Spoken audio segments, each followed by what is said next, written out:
George Hoare, a friend of mine, has requested me to provide my general views on Christianity in 1 or 2 articles for the Clarion. Although I am not reluctant to do so, I must first express my gratitude to Mr. Blatchford for his generous act of giving this paper to its religious opponents. By doing so, he has achieved a real point through his generous and unconscious act. While I am not deeply affected by most of the revelations of Christian evil and ignorance, I think that practical Christianity has been hit by a good argument and a terrible argument at the same time in this controversy. The argument is not that this debate is being conducted in a non-Christian paper, but rather that the people who appear to be most interested in Christianity are those who believe it to be a fraud. As a result, Mr. Blatchford's magnanimity is profoundly philosophical and wise. I don't blame him for talking about the nature of the universe for a long time. It's a huge, rich and interesting topic. I even think immortality might be real just so Mr. Blatchford and I can keep discussing it. Before I explain my view, I want to say that some people think I'm not serious when I talk about this.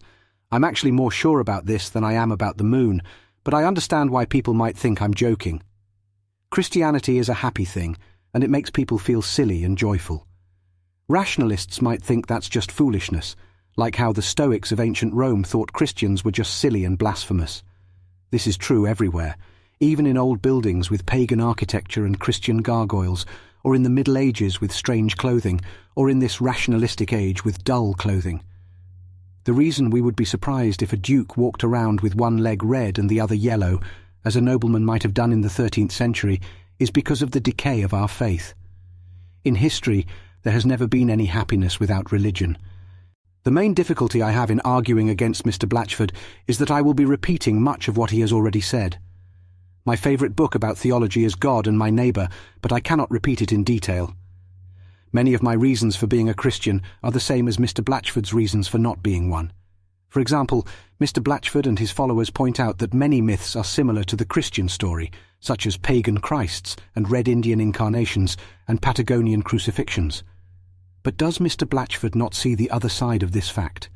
If the Christian God really made the human race, would not the human race tend to rumours and distortions of the Christian God? If the centre of our life is a certain fact, would it not be understandable that people far away from the centre would have a confused version of that fact? If we are made such that a Son of God must save us, is it not natural that Patagonians should dream of a Son of God? The Blatchfordian position is that just because many people believe something is likely or necessary, it doesn't mean it's true. The author accuses G.K. of paradox, but likes paradoxes themselves. However, the author is not prepared to be as flashy as Nunquam, who points out that just because people have believed something for a long time, it doesn't mean it's true. It's common to find stories about Christ or lovers separated by fate or friends who kill each other over a woman in legends and literature. However, does that mean that no 2 friends were ever separated by love or no 2 lovers by circumstances? It's clear that these stories are common because they are highly likely and human situations that we can relate to. So why can't it be that certain spiritual events are inevitable because of how we are built? In any case, it's ridiculous to try to disprove Christianity by pointing out the number and variety of pagan Christs. It's like trying to prove that mankind cannot ever reach a better social condition just by looking at ideal schemes of society from Plato's Republic to Morris's News from Nowhere, from More's Utopia to Blatchford's Merry England. If anything, these schemes suggest a human tendency towards a better condition. First, let's take the example of people who doubt me and say, "Did you know that the Kaffirs have a story of incarnation?" If I were to reply as an uneducated person, I'd say, "I don't know." But as a Christian, I would be surprised if they didn't. Another example is when secularists say that Christianity is a gloomy and ascetic thing. They point to the procession of austere or ferocious saints who have given up home and happiness and macerated health and sex. However, they don't seem to realize that the very oddity and completeness of the men's surrender make it look like there really is something actual and solid in the thing they sold themselves for. They gave up all human experiences for the sake of one superhuman experience. They may have been wicked, but it looks like there was such an experience. It's possible that this experience is as dangerous and selfish as drinking. A man who goes ragged and homeless to see visions could be as repellent and immoral as someone who goes ragged and homeless to drink brandy. That is a reasonable position. But what is not a reasonable position is to say that the raggedness, homelessness, and stupefied degradation of the man prove that there is no such thing as brandy. That would be an insane position. The secularist argues that supernatural experiences don't exist and points to people who have given up everything for it as evidence. They try to prove their point by demonstrating that such people exist. However, it's possible that these people have actually experienced something very powerful, which is like wine, a terrible consolation and a lonely joy. When the learned skeptic points out that Christian saints gave up love and liberty for the one rapture of Christianity, it's not surprising. The secularist claims that Christianity caused tumult and cruelty, but this doesn't necessarily mean it's bad. People commit crimes not only for bad things, but also for good things. In fact, people often desire good things more passionately and persistently than bad things. Most crime is committed because very beautiful or necessary things are in danger. For example, if we wanted to stop theft and fraud, we would need to get rid of babies.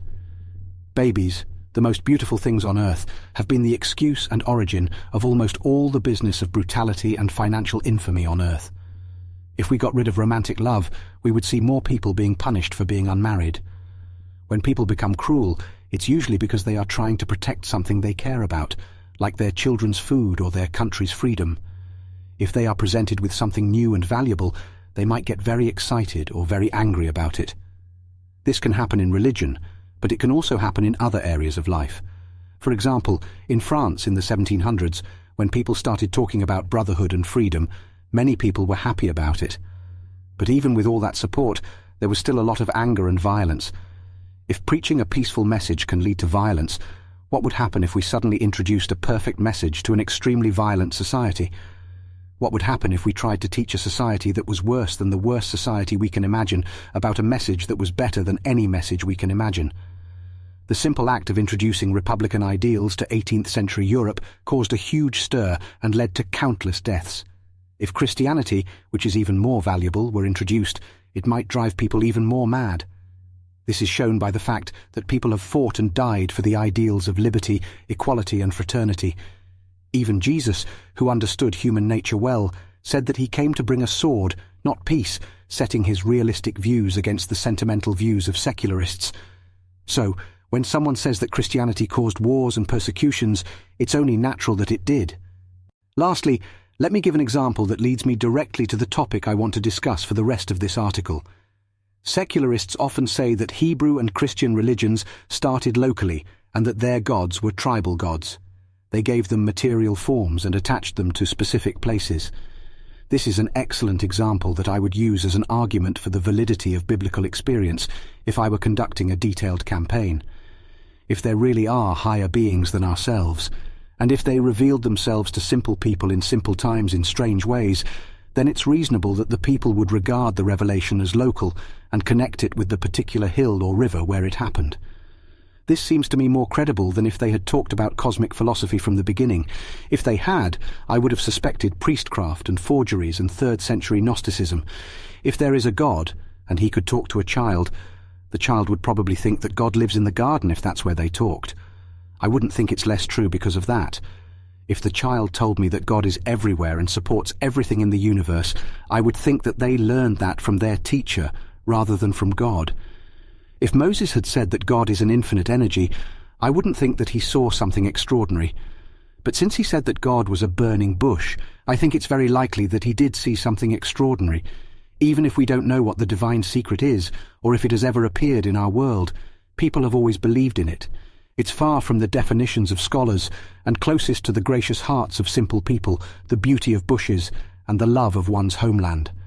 So, in this last example, out of hundreds that could be given, we arrive at the same conclusion. When a skeptic says that the visions of the Old Testament were local, rustic and strange, we should answer, of course they were real.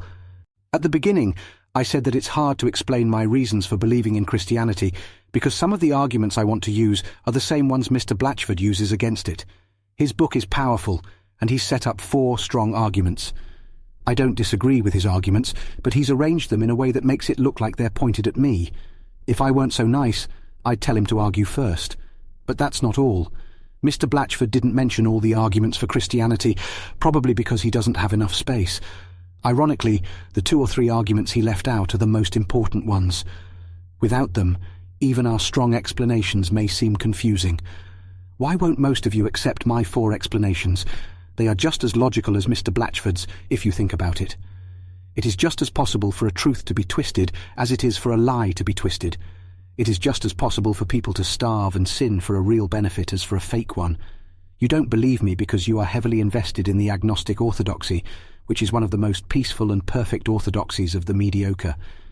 You would sooner believe that Socrates was a spy for the government than believe that he heard a voice from his God.